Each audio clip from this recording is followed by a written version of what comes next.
سيئات أعمالنا من يهده الله فلا مضل له ومن يضلل فلا هادي له ونشهد أن لا إله إلا الله وحده لا شريك له ونشهد أن سيدنا وسندنا وشفيعنا وحبيبنا وإمامنا ومولانا محمد صلى الله عليه وسلم أرسله بالحق بشيرا ونذيرا وداعيا إلى الله بإذنه وسراجا منيرا أما بعد فأعوذ بالله من الشيطان الرجيم بسم الله الرحمن الرحيم والفجر وليال عشر والشفع والوتر وقال الله تعالى وليشهدوا منافع لهم ويذكروا اسم الله على ما رزقهم من بهيمة الأنعام فكلوا منها وأطعموا البائس الفقير وقال النبي صلى الله عليه وسلم من وجد سعة لأن يضحي فلم يضحي فلا يحضر مصلانا صدق الله العظيم وصدق رسوله النبي الكريم. بہت ہی قابل احترام حضرات اعظام اور قابل قدر میرے عزیز نوجوان، اللہ رب العالمین نے اپنے فضل و کرم سے آپ حضرات کے سامنے ان موضوع پر عشر ذی الحجہ کے فضائل اور احکام قربانی کے متعلق سبق کے دہرانے کی سعادت بخشی ہے۔ اللہ رب العالمین سے دعا ہے کہ ہم سب کو صحیح طور پر کہنے کی، سننے کی اور اخلاص کے ساتھ عمل کرنے کی توفیق عطا فرمائے۔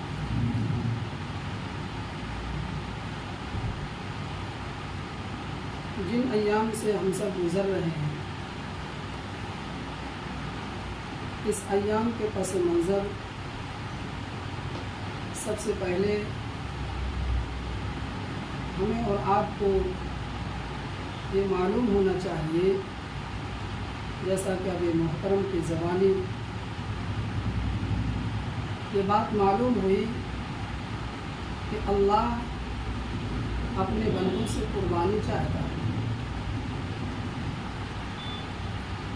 قربانی لفظ قرب سے ہے، جس کے معنی ہمارے اصطلاح میں نزدیکی کے ہوتے ہیں۔ ہر وہ عبادت جس کے ذریعے سے بندہ اپنے مالک کے قریب اور نزدیکی بن سکے اسے قربانی کہتے ہیں۔ قربانی یہ اللہ کو بہت پسند ہے۔ جو میں نے 2 آیتیں پڑھی، اس میں ایک سورہ حج کی بھی آیت ہے، اسی سورہ حج کے اندر دوسری جگہ اللہ کا یہ دوپرک اعلان ہے کہ ہم نے قربانی تمام امتیوں کے اندر رکھی ہے۔ شکلیں الگ الگ تھی، طرز اور ڈھنگ الگ الگ تھی۔ اس کی تاریخ اتنی ہی پرانی ہے جتنے کی حضرت آدم علیہ السلام کی تاریخ پرانی ہے۔ مشہور واقعہ ہے کہ 6 پارے میں سورہ مائدہ کے اندر اللہ پاک نے ہمارے آقا صلی اللہ علیہ وسلم سے خطاب کیا ہے کہ آپ ان لوگوں کو آدم کے دونوں بیٹوں کا قصہ صحیح طور پر سناؤ۔ وہ قصہ یہ ہے کہ کہ نسل انسانی کے شیوع اور پھیلاؤ کے لیے اللہ کا جو نظام تھا وہ یہ تھا کہ ایک حمل سے لڑکا اور لڑکی پیدا ہوتی تھی، پھر دوسرا حمل جو ہوتا تھا اس سے بھی نظام چلتا تھا۔ نکاح کا یہ طریقہ تھا کہ پہلے حمل کا لڑکا اور دوسرے حمل کی لڑکی، دوسرے حمل کا لڑکا اور پہلے حمل کی لڑکی، اسی سے نکاح ہوتا تھا اور اسی سے نسل چلتی تھی۔ ہوا کہ ایک حمل میں حضرت آدم علیہ السلام ایک لڑکے حابیل اور ان کے ساتھ ایک لڑکی پیدا ہوئی، اسی طرح دوسرے لڑکے سے قابیل اور ایک لڑکی پیدا ہوئی۔ روایتوں میں مختلف نام ہے، پہلے کا اقلیمہ ہے اور دوسرے کا ہلوہ ہے۔ جو حابیل کے ساتھ بچی پیدا ہوئی تھی وہ خوبصورت تھی، اور جو قابیل کے ساتھ بچی پیدا ہوئی وہ خوبصورت تھی، اور حابیل کے ساتھ جو بچی پیدا ہوئی وہ تھوڑا بدصورت تھی۔ اللہ کا نظام ہے، اللہ جس سانچے میں جس کو چاہے ڈال دے۔ جب نکاح کا مسئلہ آیا تو قانون شریعت کے مطابق یہ ہوا کہ ایک دوسرے سے نکاح ہو۔ قابیل اس پر راضی نہیں ہو رہے تھے۔ فیصلہ یہ ہوا کہ بھائی تم لوگ اپنی قربانی پیش کرو، جس کی قربانی قبول ہوگی اسی کے مزاج کے مطابق فیصلہ کر دیا جائے گا۔ چنانچہ قابیل کی قربانی قبول نہیں ہوئی، اور اس وقت کا یہ قربانی کی عبادت کی قبولیت کا یہ طریقہ تھا کہ لوگ اپنے حیثیت کے مطابق غلہ جانور یہ اونچی جگہ رکھ دیتے تھے اور آگ سے آ کر کے کھا لیا کرتی تھی۔ چنانچہ حابیل کی قربانی کو آگ کھا گئی۔ اب قابیل کو اور حسد پیدا ہوا اور اس نے قتل کی سازش رچی۔ واقعہ ایک عجیب ہے۔ کہنا یہ ہے کہ قربانی کی یہ جو تاریخ ہے، قربانی کا یہ حکم ہے، یہ کوئی نئی چیز نہیں۔ ہم سب جس قربانی کا تصور اپنے ذہنوں میں لیے ہوئے بیٹھے ہیں، وہ قربانی کا تعلق ہم سب کے جد امجد سیدنا ابراہیم علیہ السلام کے ساتھ ہے۔ اور میرے عزیز و بزرگوں، حضرت ابراہیم علیہ السلام کا واقعہ، ان کا قصہ بڑا عجیب ہے۔ کاش ہم لوگوں کے اندر بھی اپنی قوم کے خاطر اور اپنی آخرت معاد کے خاطر کسی قسم کا کوئی حصہ اللہ ہم سب کو عطا کر دے۔ قرآن کریم کے پہلے پارے ہی کے اندر اللہ تعالیٰ نے ان کا تذکرہ کیا، وَإِذِ ابْتَلَىٰ إِبْرَاهِيمَ رَبُّهُ بِكَلِمَاتٍ فَأَتَمَّهُنَّ۔ چند آزمائشوں سے اللہ نے ان کو گزارا اور سارے آزمائشوں میں کھرے اترے۔ عراق کے رہنے والے تھے، وہاں سے آپ نے آغاز کیا، باپ سے عداوتیں مول لی، نمرود کے مقابل میں کھڑے ہوئے، آگ کے حوالے ہوئے، اور پھر آپ وہاں سے جب چھوڑنے پر آپ کو مجبور کیا گیا، مصر میں جا کر کے آپ اور آپ کی اہلیہ ایک ظالم کی شکار ہوئی، اللہ نے وہاں سے نجات دی۔ ملک شام آئے، ملک شام کے اندر اللہ پاک نے آپ کی بیوی حضرت حاجرہ سے 86 سال کی عمر میں ایک ہونہار فرزند پیدا کیا، جس کو ہم سب اسماعیل ذبیح اللہ کے نام سے جانتے ہیں۔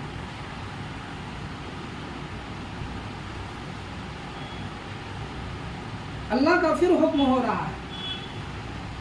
میرے عزیز و بزرگوں، قربانی کے ان دنوں کے اندر اگر ان واقعات کو سن کر کے بھی ہمارے اندر ایک بدلاؤ اور جذبہ اور کوشش نہ ہو تو یہ بات سمجھی جا سکتی ہے کہ ہم نے اور آپ نے صرف ان مجلسوں کو اپنی کانوں کی لذت تک کے لیے محدود کر رکھا ہے۔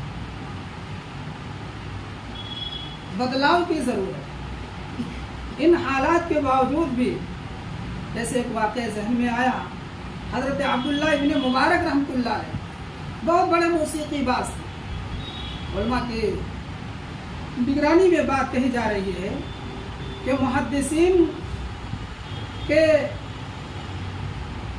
فہرست میں